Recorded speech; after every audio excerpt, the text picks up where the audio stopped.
E allora noi possiamo tornare a essere credibili, perché la Lega, al di là di alcune pochissime persone che hanno sbagliato, e la Lega comunque ha saputo cambiare, a differenza degli altri, perché quando quelli del PD, stiamo facendo il bilancio in questi giorni a Verona, e quando nei loro interventi citano le questioni di Belsito e quant'altro, dimenticano in malafede le questioni che riguardano per esempio Filippo Penati, ex sindaco di Sesto San Giovanni, ex presidente della provincia di Milano, ex candidato governatore della Lombardia per il PD, soprattutto ex capo di gabinetto di Bersani. E il capo di gabinetto te lo scegli, cioè il capo di gabinetto non è che te lo trovi che viene eletto per concorso, che vince un concorso. Il capo di gabinetto è una persona di tua strettissima fiducia che ti scegli.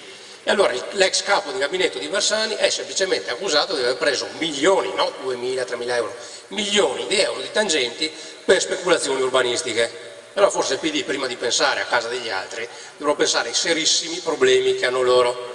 E loro come li risolvono i problemi? Prima facendo fuori Chiamparino, ex sindaco di Torino, ottimo sindaco, l'hanno fatto fuori.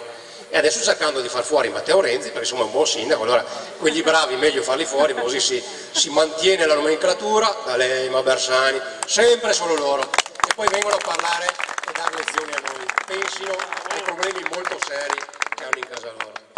E anche il PDL, purtroppo, perché abbiamo visto alcune votazioni dove abbiamo non volentieri votato per lealtà di maggioranza, dove qualcuno di loro, per carità, che non vuol dire tutti, però qualcuno di loro qualche problemino ce l'ha. Perché? Perché evidentemente non hanno saputo. La Lega è fatta di una classe dirigente eletta dai cittadini, scelta dalla gente e mandata a casa dalla gente quando si sbaglia. All'interno del PDL invece succedono altre cose.